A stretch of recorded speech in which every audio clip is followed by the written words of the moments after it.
हम लोग क्या करते हैं, क्वेश्चन नंबर कौन सा कर रहे हैं, 18।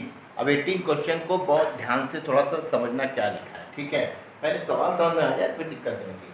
क्या लैम्डा के किस मान के लिए fx बराबर ये फंक्शन दे रखा है द्वारा परिभाषित फलन x बराबर 0 पर संतत है। पिछले सवाल की तरह क्या बोला, x बराबर 0 पर क्या है, कॉन्टिन्यूअस है, संतत है। तो संतत है तो LHL लिमिट, RHL लिमिट और फंक्शन की वैल्यू 0 पर क्या हो गई होगी, बराबर रही होगी। ये हम दे सकते हैं, ठीक है। तो हम लोग सबसे पहले सवाल को भी यहीं से उठा लेते हैं, ठीक है। तो हम क्या लिखेंगे कि अकॉर्डिंग टू क्वेश्चन, क्वेश्चन में क्या दे रखा है, क्वेश्चन में ये दे रखा है कि हमारे पास की फलन जो है, तो हम अब क्या लिखें, हम लिखते हैं यहीं से, क्योंकि फलन x बराबर 0 पर क्या है, संतत है, पर संतत है।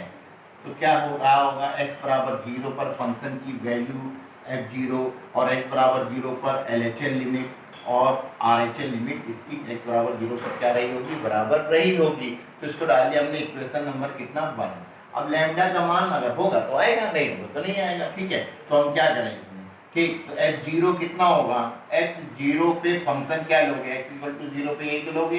तो हमने कहा एट x बराबर 0 fx कितना लोगे, फंक्शन कितना लोगे, x बराबर 0 पे लैम्डा और ब्रैकेट है एक्स स्क्वायर माइनस कितना 2x ये लोगे।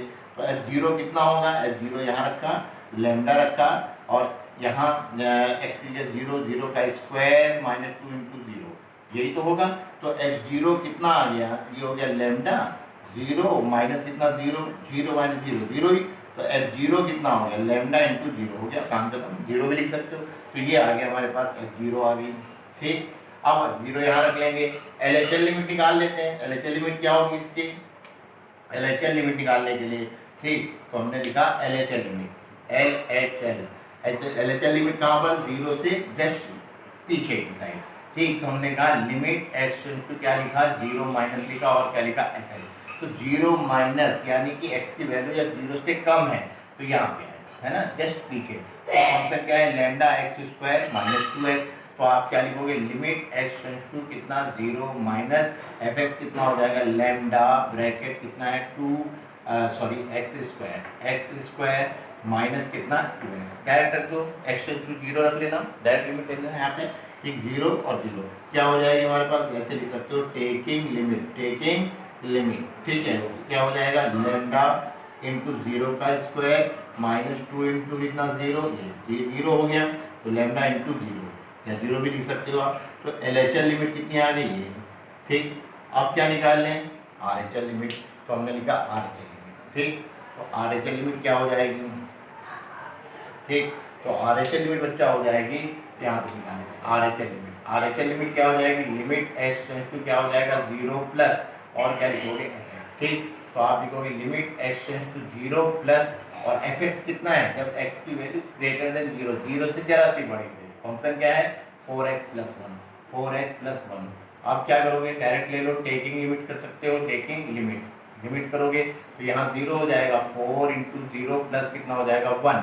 तो RHL लिमिट कितनी आ रही है, RHL लिमिट आ गई आपके पास 1, ओके। तो हम लिखेंगे समीकरण नंबर 1 से, समीकरण नंबर 1 से है ना, 1 से या फ्रॉम इक्वेशन नंबर 1 क्या है, f0 इक्वल टू कितना LHL लिमिट इक्वल टू कितना RHL लिमिट, ठीक है। तो f0 कितना है, लैम्डा इंटू 0, तो लैम्डा इंटू 0 लिख दो। LHL लिमिट भी कितना है, lambda into 0, lambda into 0। RHL limit कितनी है, RHL लिमिट हमारे पास कितनी निकली 1, कितना निकली 1। तो लैम्डा की वैल्यू निकालनी है, तो इक्वल है, इन दोनों को इक्वल कर लो, लैम्डा इंटू 0 इक्वल टू 1। तो लैम्डा इक्वल टू 1 अपॉन ये मल्टीप्लाई में डिवाइड नहीं कर दो, क्या हो जाएगा 0। तो ये क्या हो जाएगा, इन्फिनाइट, क्या हो जाएगी इन्फिनाइट, यानी जिसे बोलते हैं अपरिभाषित, अपरिभाषित, अपरिभाषित, ठीक है, अपरिभाषित यानी कि ये डिफाइंड ही नहीं है। तो लैम्डा की वैल्यू यहाँ डिफाइंड नहीं आई, तो इसका मतलब समझे, लैम्डा के किसी भी मान के लिए फंक्शन कॉन्टिन्यूअस नहीं होगा, यानी लैम्डा की वैल्यू नहीं आ रही है। तो उसने पूछा क्या था, लैम्डा के किस मान के लिए ये संतत होगा, हम संतत लेके चल रहे थे और लैम्डा की वैल्यू निकाली थी। ठीक उसी तरह का सवाल बन गया कि जब हमसे क्लास 10th में क्वेश्चन पूछा गया था कि बताओ समांतर श्रेणी के किस पद के मान के लिए, किस पद के मान के लिए इस श्रेणी की समांतर श्रेणी में क्वेश्चन था ना, काट देना इसको तो कट जाएगा, ऐसा काट दूंगा। हाँ, आप कंटिन्यू रखो है ना। तो हो गया, वो ने बोल दिया ना, किसी भी मान के लिए संतत नहीं। अर्थात क्या हुआ, मैं लिख सकता हूँ अर्थात लैम्डा के किसी भी मान के लिए, किसी भी मान के लिए, किसी भी मान के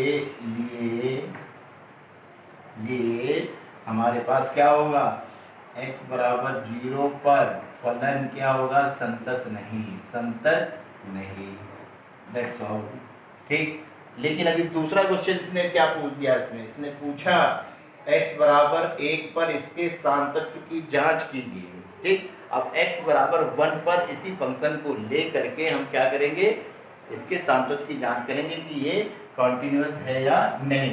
तो हम क्या करें इसमें, इसको करने के लिए मैं इधर साइड में करता हूँ बच्चा।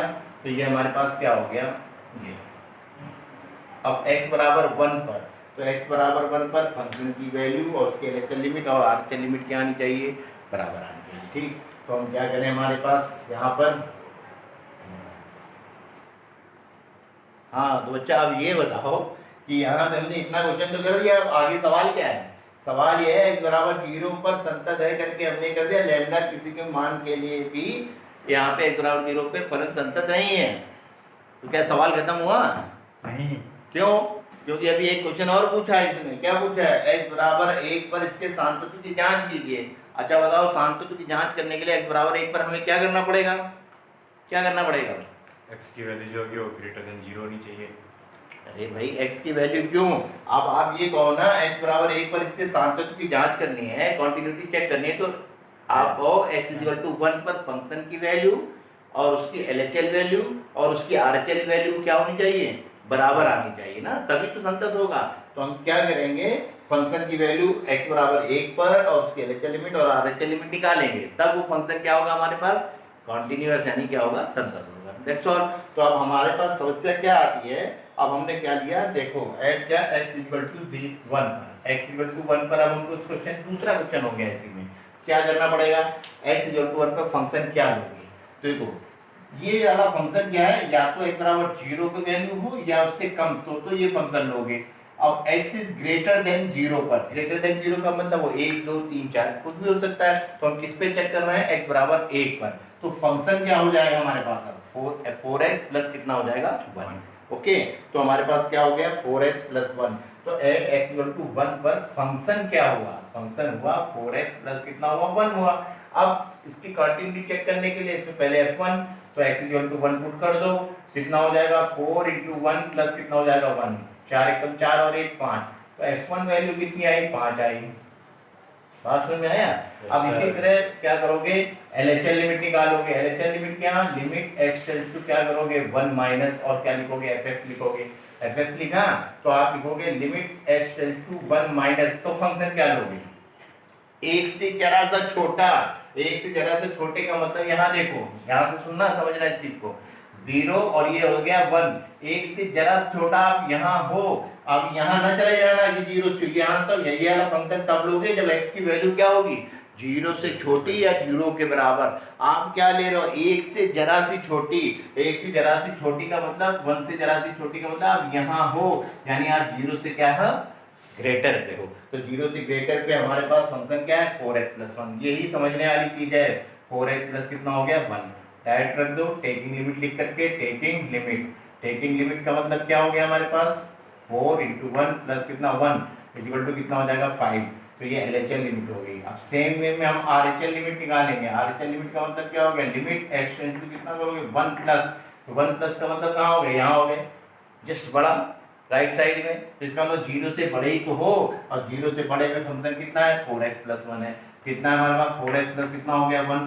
अब डायरेक्ट रखो टेकिंग लिमिट, या एक और अच्छा लगने के लिए करो fx, अब एक लाइन और बढ़ा दो, लिमिट x टेंड्स टू कितना हो जाएगा 1 प्लस fx की वैल्यू कितनी हो जाएगी हमारे पास 4x प्लस कितना हो जाएगा 1। आप टेकिंग लिमिट करो, टेकिंग लिमिट, टेकिंग लिमिट करने का मतलब 4 इंटू 1 प्लस 1 कितना हो जाएगा 5, तो RHL लिमिट भी कितनी हो जाएगी 5। तो हमारे पास क्या हो रहा है बेटा, एट एक्स इक्वल टू 1 पर f1 LHL लिमिट और क्या RHL लिमिट क्या है हमारे पास बराबर हैं, तो हम कहेंगे x बराबर 1 पर फलन क्या है, संतत है। फलन क्या है, संतत है। और आपकी बुक में जैसे लिखा होगा लैम्डा के किसी भी मान के लिए संतत है, होगा ही होगा, क्यों यहाँ लैम्डा इफेक्ट ही नहीं कर रहा ना, इसमें कहीं लैम्डा है, इसमें नहीं है, तो लैम्डा तो ऊपर में है, लैम्डा यहाँ 100 रख दो, 50 रख दो, 1000 रख दो, तो इस सवाल को इफेक्ट करेगा, नहीं करेगा। तो हम क्या करेंगे, आंसर में ये भी लिख सकते हैं, लैम्डा के किसी भी मान के लिए, लैम्डा के किसी भी मान के लिए